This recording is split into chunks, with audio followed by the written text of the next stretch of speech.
right. So good afternoon, everyone, or good morning if you are on the West Coast, and buenas tardes and bon dia to all our friends from the Americas. I'm here with a lovely Eva from Eclectic Greece, and she's going to take us and give us the latest update on our beautiful country. Thank you, Dominique. Thank you, everybody, for joining again. Good morning if you're on the West Coast, just about getting to afternoon, right?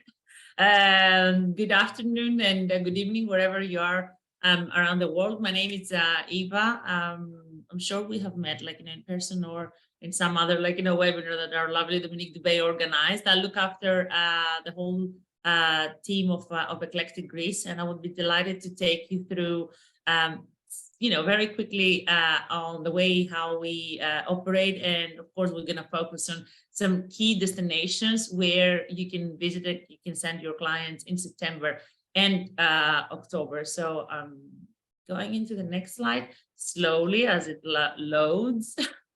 I'm going to get there, Dominique. All right. It's okay. It's the first click. It's the first click. Oh, you mean for me? No, it's I am just trying to click on the next slide. Here we are.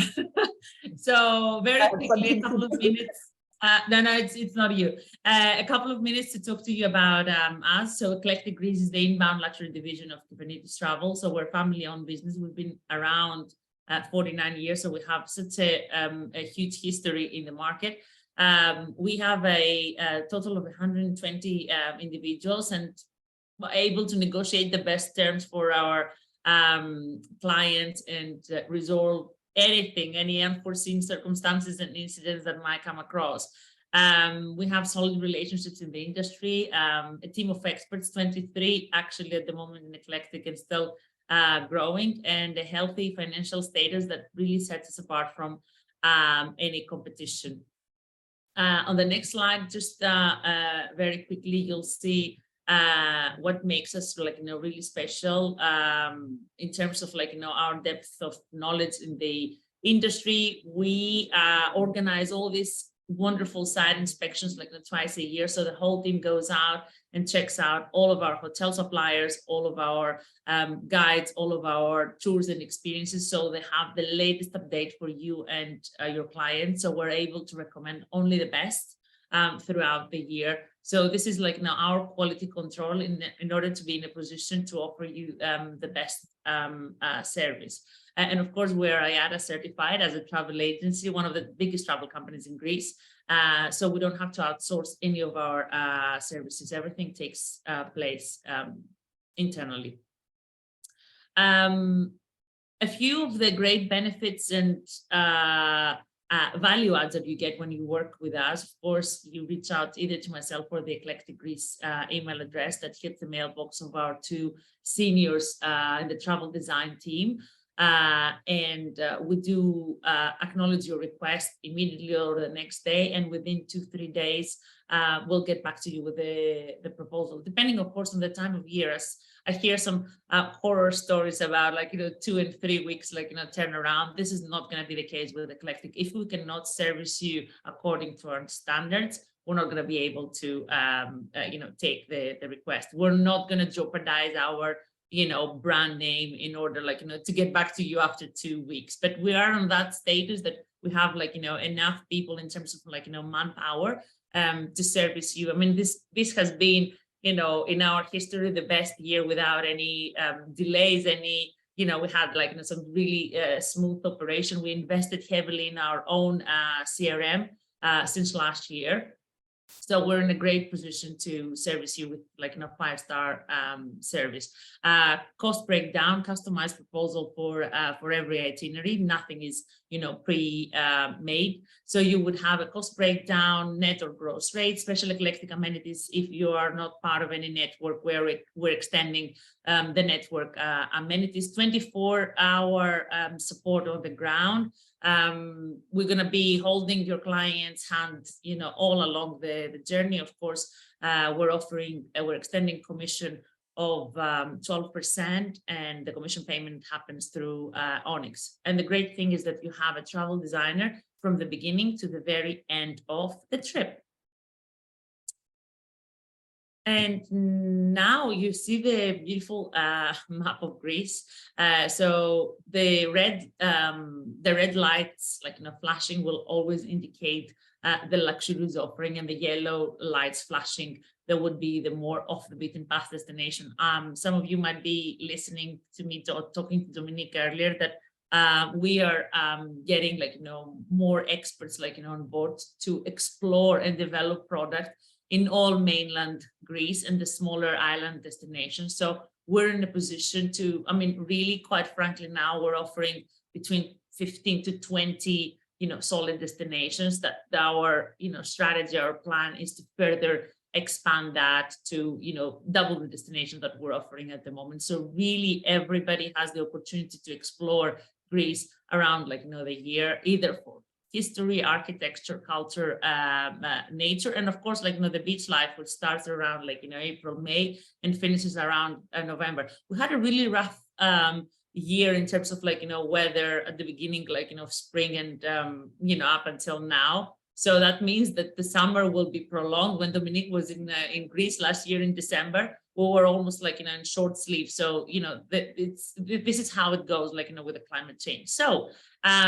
today I'm going to present to you some of my favorite destinations to visit September and October, where the weather is softer, is a lot more mellow. The mood is mellow, and that would be Corfu, starting with Corfu.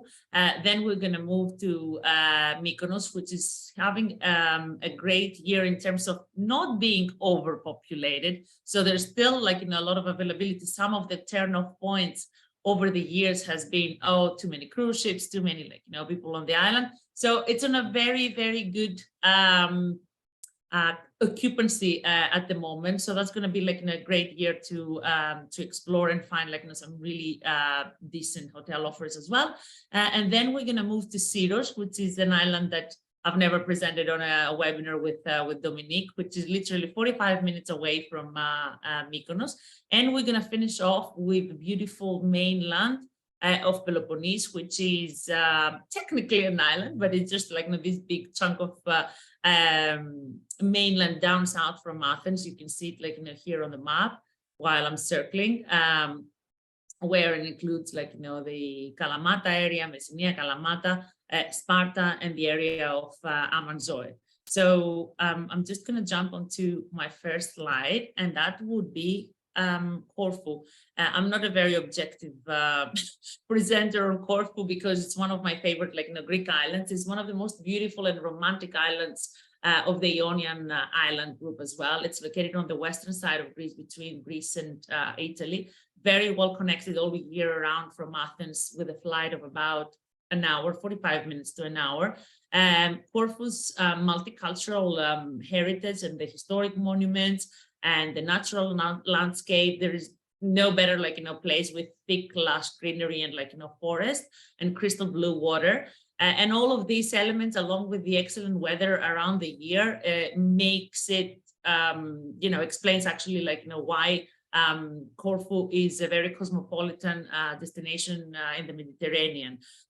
Corfu is actually a big hub for flights from Europe, so it's very much explored from the Europeans, but not as much explored from overseas travelers. So in Greek we call it Kerkyra, and due to the successive domination of the Venetians, the French, and the British over the centuries, it has primarily become part of the Western world. So the culture had a strong influence in the island in terms of arts, culture, and architecture. The whole main town, I would say it's a town, it's not a city, it's a smaller a version of a city, it's a town. It's a UNESCO heritage site. So while you're in Corfu, so I'm just going to move into the next slide, you'll see the map here and some highlights in terms of how long to stay and what to visit while you're there. So I'm going to tell you all about it. So while you're in Corfu, you will have a variety of proper 5-star hotels and resorts. One of those would be Anxana. It's a part of Banyan Tree, and one of my favorites would be Domes Miramare. So in Corfu, it was where the first Greek university, the Ionian Academy, ever operated, and the first Philharmonic Orchestra and the first School of Fine Arts was founded. So there is a lot of culture and history there. While you will be visiting, you can be doing endless strolling in the main city. You have a complex of narrow cobble streets with staircases and vault passages that we call them cantunia. It comes from the Venetian, and that will make you feel like you're really traveling to one of the cities in Italy, Genoa, or even Naples. My best advice to you is to get lost and wander in the narrow cobblestone alleys. We visit the museums. There is the Museum of Asian Arts. Of all places in the world, we have a Museum of Asian Art in Corfu. Walk down the famous Liston. Liston is what you see on your screen, and stroll around the huge Spianada square, which you can see on my next slide. So this is the biggest square amongst the Balkan countries. And this is where all the Easter time celebrations, festivities, and customs are taking place. I was here in Corfu this year, and you have, huge festivities for the whole week. And you have about 18 bands that are parading through the streets of Corfu. So if you have people traveling there, best time, and they're not really into the beach life and water life, best time of the year would be Easter, around April, beginning of May, depending on how it falls in terms of dates. So apart from the main old town that you see on the screen, and the beautiful square and the Liston, Corfu is a large island, and you have unique landscape, so you can do tours exploring the mainland, and biking tours and hiking tours in in the forest. And also one of the best trips that you can get, it would be to the popular island, or popular to the Greeks, not very popular in the rest of the world, island of Paxos and Antipaxos. So this is this is a paradise. It's like a Caribbean looking, water. Actually, there was a series that was filmed in Paxos and Antipaxos and Corfu this year, and it's called I can't remember how it's called now. Maestro. It's called Maestro because of all the music, history and culture, and it made it to the top 10 of Netflix. So if you want to look it up and see a little bit of the surroundings, Maestro is the name of the movie. So next year, so please visit it this year, because next year is going to be so popular, with all the tourists traveling. There is one hotel company that we work with. They're already buying out hotels, so they can change it to proper 5-star luxurious offering in the next couple of years. But it's a piece of heaven. Finishing off from the Ionian Sea, which is the western side of Greece, we're going to Mykonos, the most cosmopolitan island of Greece. And some would even argue in the world, maybe arguing with Ibiza over this. It's commonly known as the island of the winds, and the windmills of Mykonos is a defining feature of the Myconian landscape that became a synonym of the Greek summer. Tourism in Mykonos started in the early 60s, when it became a favorite shelter of artists, and later on hippies and fashion designers. It's one of the most well-known, the brand name of Mykonos is huge, also thanks to the very vibrant nightlife. I wouldn't say it's an island, a party island, but it's kind of connected. But in Mykonos, you can be as much exposed as you wish, but also as much secluded as you wish. You have a variety of hotel offerings. Some of my favorites would be the Myconian Riviera, which is just 5 minutes away from the main town, but also you have the most amazing view. It's built on the hill, so you have the most amazing view of the main marina and the main town of Mykonos.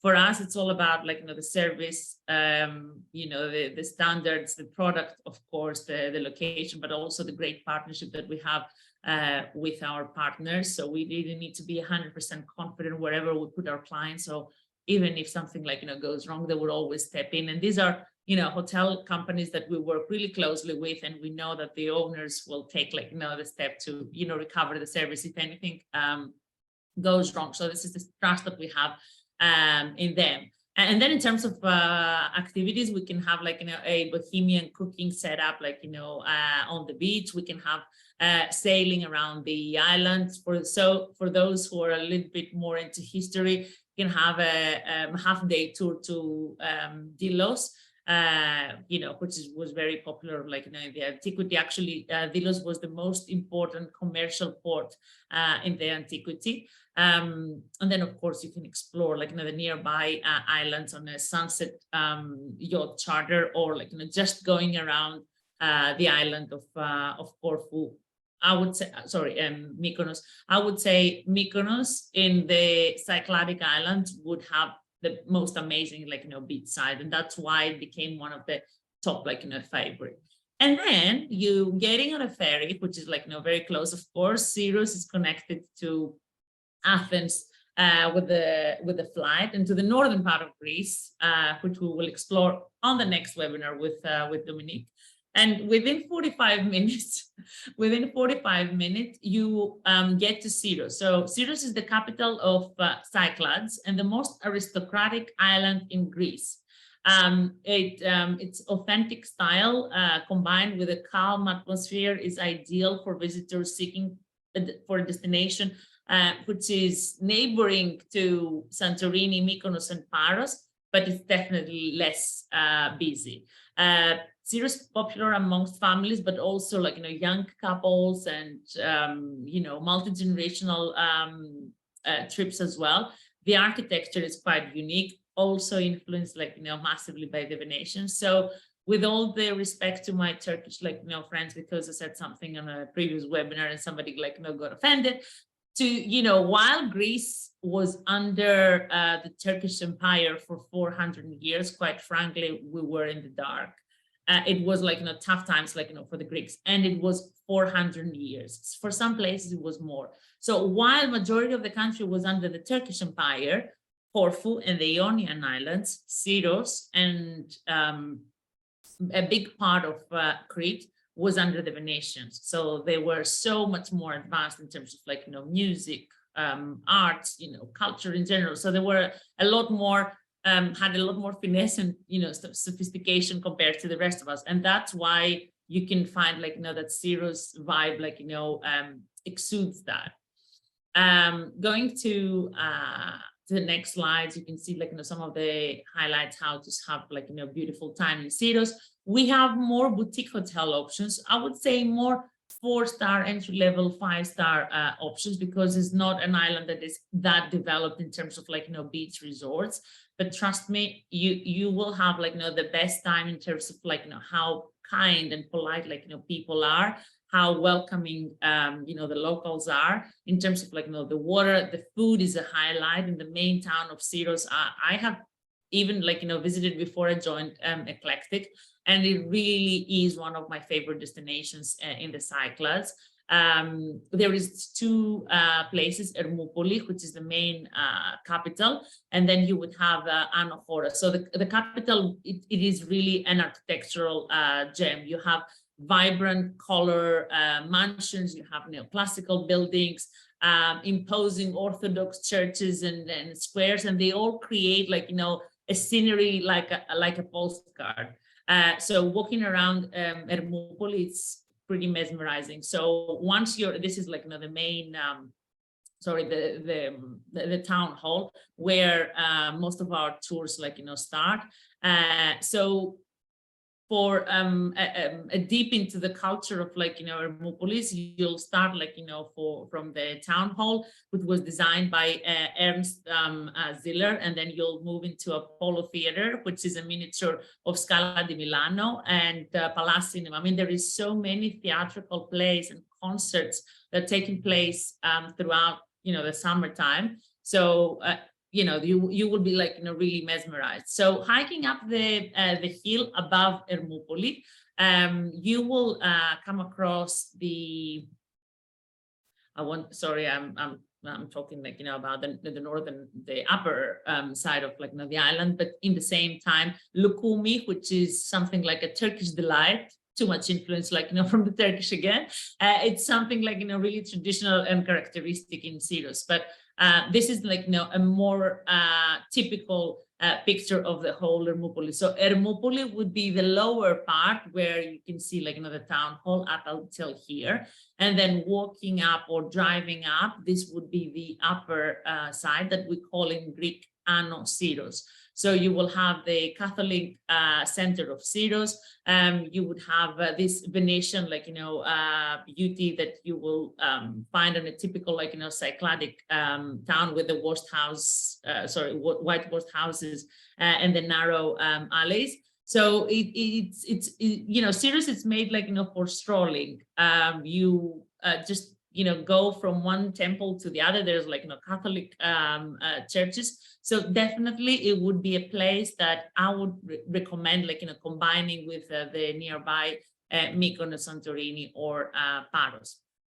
And then moving on away from the islands. So we were in Corfu, which is like, here on the map. We went on the other side here in Cyclades. So we're covering like, a few different parts of Greece. And now we're going to Peloponnese, which is this whole part. Now, of course, the stay can be from 1 night up until like, 10 nights if you decide to do the whole round of Peloponnese. I would say September and October would be magical if you go there. I have visited last year just towards like, the end of the summer. It was like, beginning of September, and it was just perfect.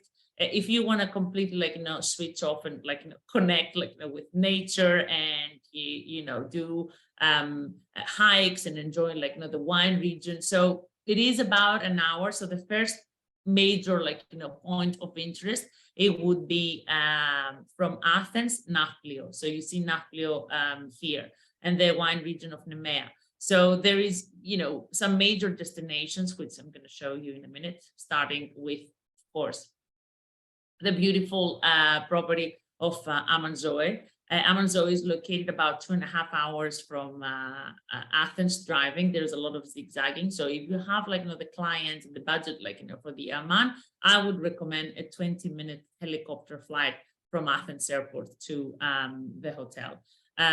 You really feel that you're connecting to God. I mean, it's built on a hill, and the views of the valley and the water down like, side, the beach are pretty spectacular. And then one of my favorite activities while you're in Peloponnese, it would be the Argolis full day tour that would include a side of the ancient theater of Epidaurus. Of course, you can visit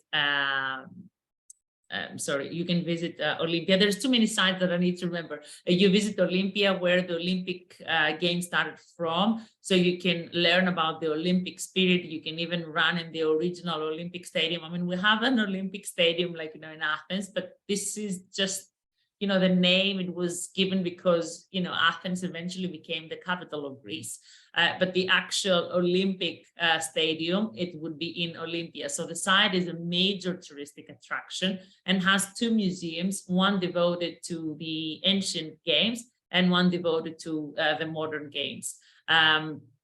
Next, after the ancient theater of Epidaurus, which is still in use, and it's got the best acoustics in the world. So it can take this theater that you see, it can accommodate up to 14,500 spectators.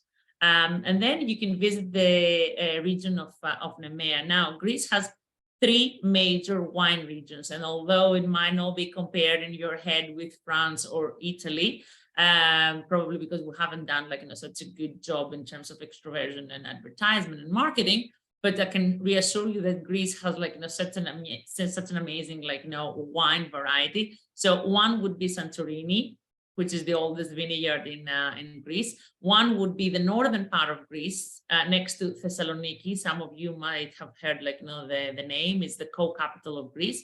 And the third one, and most important, would be Nemea. So while you're in the region, we'll definitely recommend, to take a tour and explore, like, some of, the vineyards there. Nemea is very known for the red wine production. And then we're following, so the following, like, side, because they're all, like, in the region within an hour, would be Nafplio. Nafplio is very close to Epidavros, and it was the first capital of Greece before Athens. It's a fairly small town, I would say, a fishing kind of, like, village, but it's a little bit, bigger, by the water, with the Palamidi fortress. This is the fortress that you see here. A lot of, like, Ottoman mosques, as I said, from the Ottoman Turkish Empire, that you can explore right in the city center, and lots of boutique shops and, souvenir shops.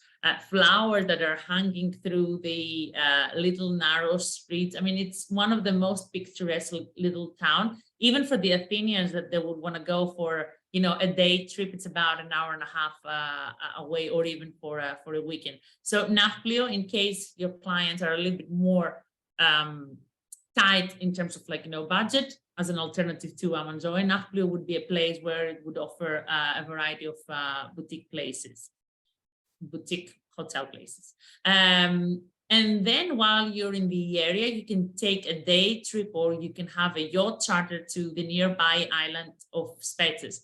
Spetses is also a very aristocratic place. It takes about 2.5 hours on the hydrofoil from Athens, but only about 10 minutes to cross from the coast where you are in Peloponnese, just opposite on a water taxi. And while you see this picture approaching, like, to Spetses, this is the oldest hotel. Poseidonion Hotel Spetses is the oldest hotel in Spetses, and a really emblematic building that's been around for more than 100 years. And my unique, like, recommendation in the island of Spetses.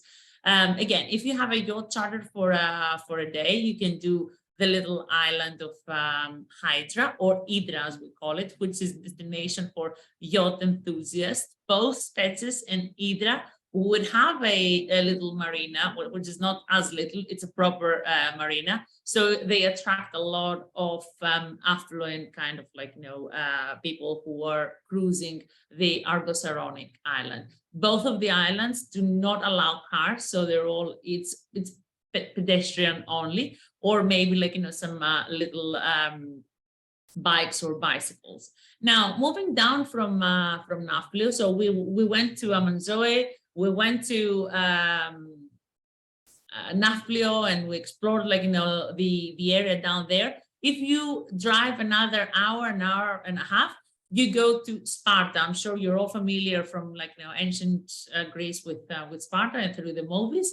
So Sparta, it's a main city, but about 5 kilometers away, you will find, like, this beautiful piece of, like, paradise that it's built in the forest, and it's the best spa and wellness retreat, like, hotel in the area of in the Peloponnese, but also in Greece. I mean, whatever I put forward in any of my webinars, I have personally been, and that was one of the best experiences.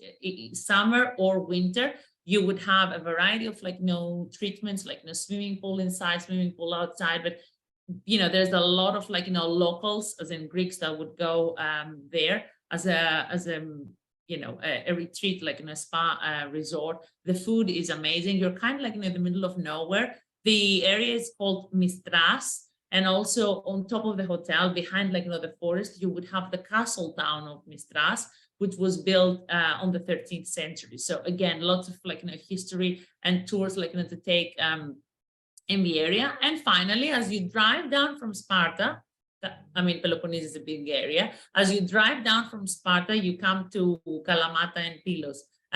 Some of you might have seen, like, this beach side before. It's the popular beach of Voidokia. And why it's so popular? Because the whole construction of Costa Navarino, there is a big resort located there. has opened about 10 years ago. It's very popular amongst like the Europeans as well. But this year we're having an extra addition with the opening of Mandarin Oriental. So there's a lot of global brands that are coming to Greece, such as the one and only in Athens, the one and only in Kea Island, but also Mandarin Oriental is opening up and putting on the map a destination which is really untouched. The architecture is pretty different to the rest of Greece, again, influenced by the Arab invasions, by the Turkish, the Ottoman Empire. So there is a mix of everything, but really the coast of Kalamata, which is called also Messinia, where you have some of the best olive oil in Greece,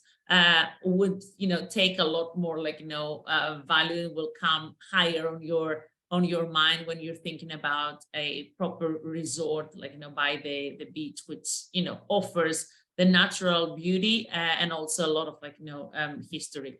A couple of last points before I finish off this presentation. We have a variety of 200 villas to offer to your clients in 19 different destinations. Of course, private jets, helicopter connections, and privileged access to concerts, to unique archaeological sites if your clients ask for it.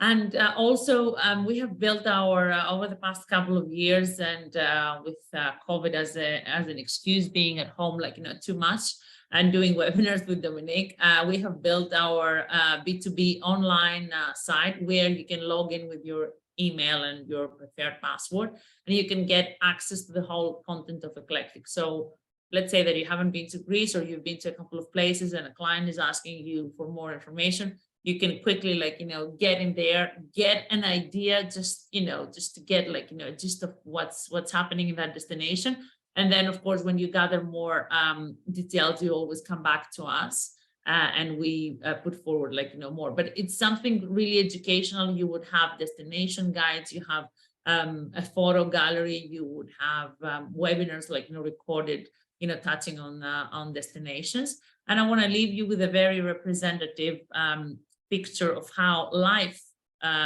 flows in Greece, and everyday life. This is how you will feel when you're in Greece. So there's lots of cats in Greece, especially in the island, but this is how relaxed you will be when you visit Greece with Eclectic, doing your trip.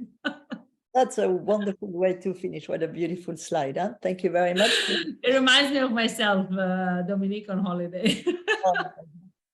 Alors, I can see we have just a few questions. Ducky, you want to know if there is a fast ferry from Corfu to Paxos? A fast ferry.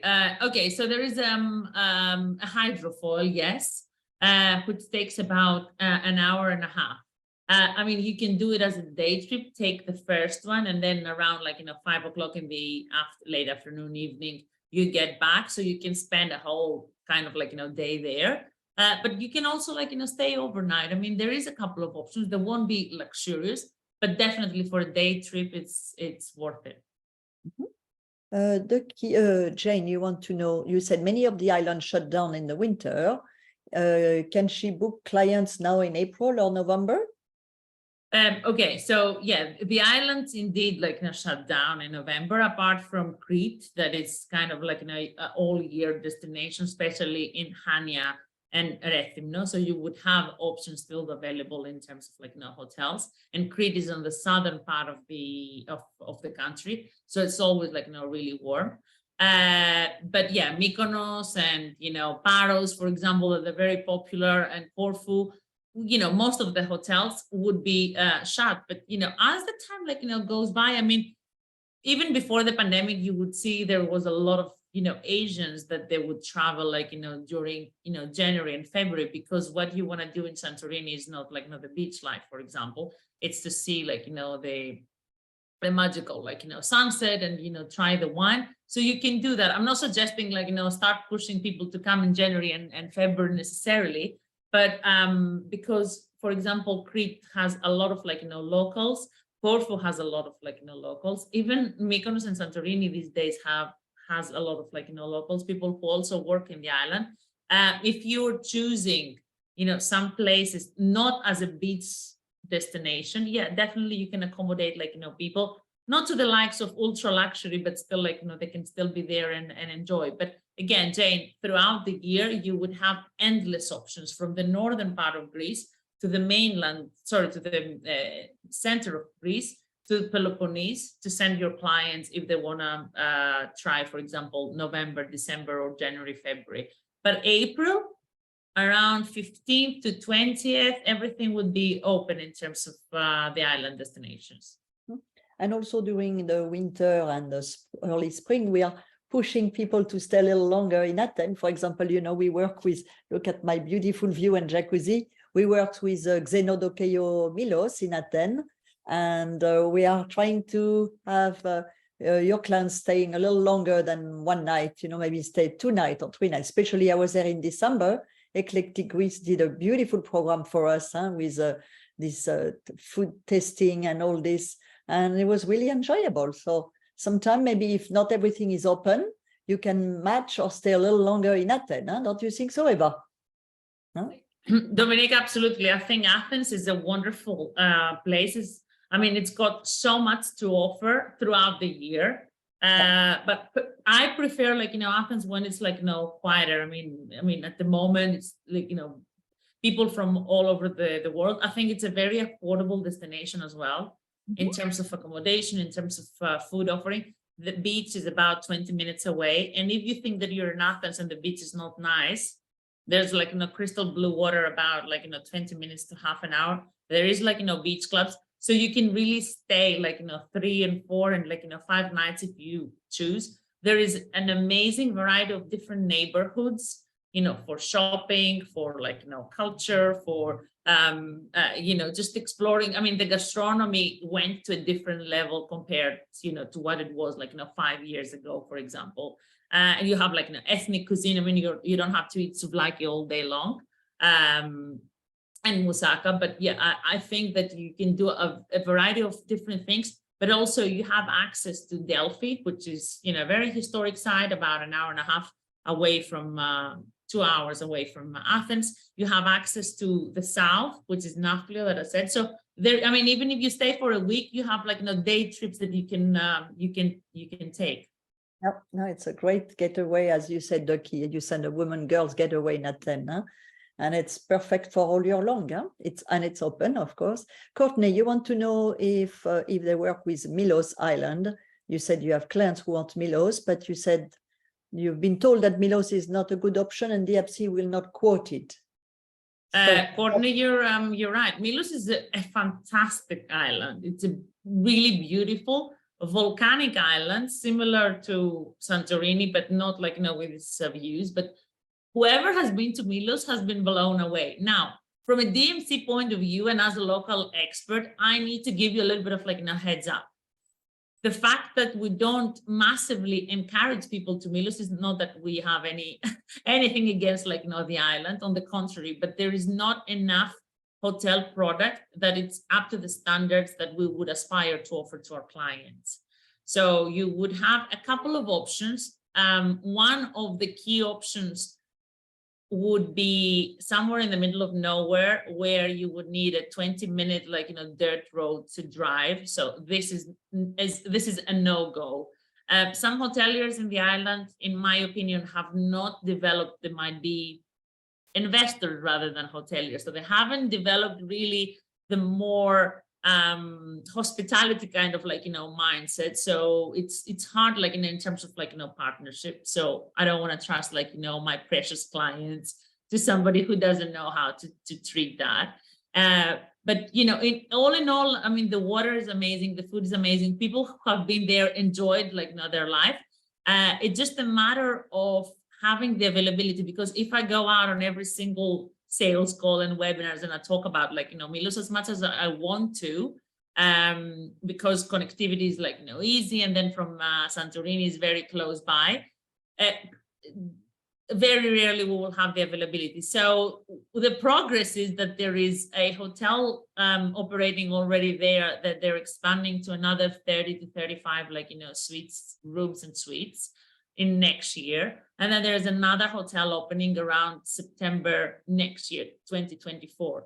So, you know, in that case, there would be a little bit more room inventory. So we can play around like with Milos. But in terms of like, you know, beauty, it's just, you know, a smaller main town. The nightlife is not, you know, extreme, but, you know, in terms of like, you know, beauty and beach life, it's beautiful. Now, in terms of families, I wouldn't recommend, especially like, you know, with that young, like, you know, kids. There would be other islands such as Naxos or Crete or even Syros that there would be a lot more friendly, as in family friendly. Thank you. Jean, you said excellent presentation. Mark, the update. Edna says, thank you, very sweet. She said, her clients are now in Santorini with Eclectic Greece right now, and every day just rave about the service and the properties. Thank you so much. Thank you, Heather. That's really sweet. So, Courtney, yeah, so you said the explanation makes sense for Milos. All right, so I know we went a little bit over the hour, the 30 minutes. I'm sorry, but I think that was really interesting, and hopefully you learn a lot. And my dear Eva, you will be sending the recording to everyone. And sure. Thank you, Patty. You said great presentation. And we'll see you on our, you know that you can reach, you can have a private meeting with Eva when you go to Let's Connect 365, www.Let's Connect 365. And Eva, you can meet her at different months, different week, different day, and different time. And you can also invite your clients, so you can have a nice talk, and you can meet Eva and all our DMCs and hoteliers as well. All right, so I would like to thank everybody, but especially you, my dear Eva, to take the time. Thank you, Dominique. Thanks for the opportunity. Thank you, everyone, for joining. But thank you to all of you, because I know it's a busy period, and we're grateful to have you with us. Thank you. Bye-bye, everyone. Bye, everyone. Bye.